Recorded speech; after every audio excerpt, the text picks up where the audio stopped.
बाकीच्याला म्हणलं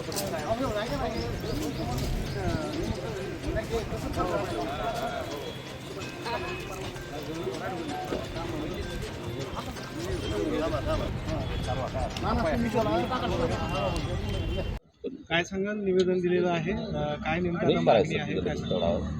2-3 दिवसापूर्वी आमचा प्रभाग क्रमांक 7 धोंडीपुरा, कवाड गल्ली, काळे गल्ली, माळवी ह्या प्रभागातील 2 कवाड गल्लीमध्ये देशपांडे आणि बाळू जाधव हे जे आहेत, एक रनिंग नगरसेवक आहे, एक माजी नगरसेवक आहे. परंतु ह्याच्यात कुठलाही राजकीय पार्श्वभूमीचा नसताना वैयक्तिक भांडणाला या ठिकाणी जे फुटेज आहेत त्याच्यामध्ये हे वैयक्तिक भांडणं झालेली आहेत.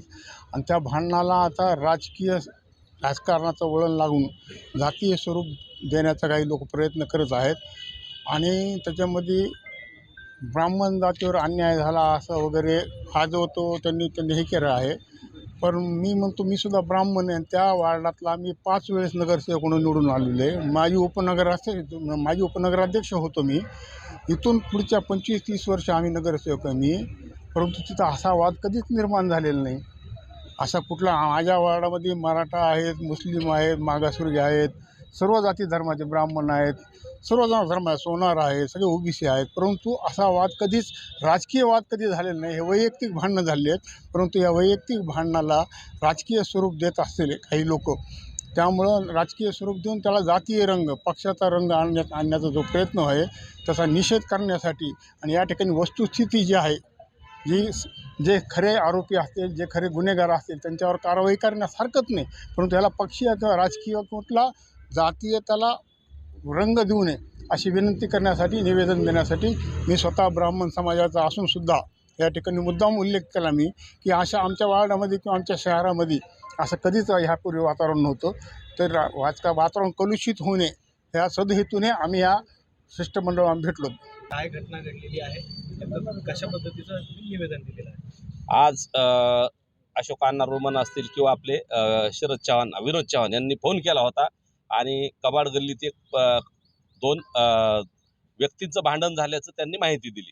परंतु काही लोक त्याला जातीचं किंवा पक्षाचं स्वरूप आणतायत आणि त्याच्या अनुषंगाने माननीय पोलीस अधीक्षकांना निवेदन दिल्याची माहिती आम्हाला मिळाली. त्यानंतर या सगळ्यांनी एक निवेदन तयार केलं आणि सगळेजण इथं आलो, निवेदन दिलं आणि आम्ही माननीय पोलीस अधीक्षकांना असं सांगितलंय की तो वाद हा 2 व्यक्तीमधला आहे.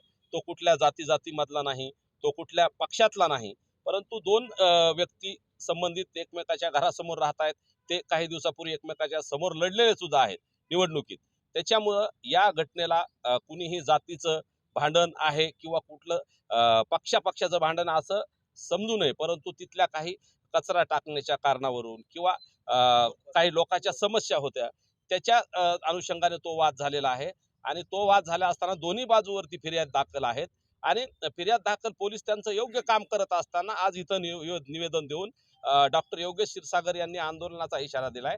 मला त्यांना सांगायचंय, आंदोलन करण्यापेक्षा आणि 2 समाजात किंवा पक्षातला वाद वाढवण्यापेक्षा सामंजस्याने दोन्ही बाजूंना एकत्र बसून तो वाद त्यांना मिटवता आला असता, किंवा दोन्ही बाजूला एकमेकावर आरोप प्रत्यारोप न करता सत्य काय वास्तव पोलिसांना त्याचं काम करू द्यावं. परंतु निवेदन देऊन दबाव टाकण्यापेक्षा तटस्थपणे याची सगळी माहिती समोर आली पाहिजे आणि हा जातीतला किंवा धर्मातला वाद नाही हे सांगण्यासाठी आज आम्ही इथं सगळेजण आलो.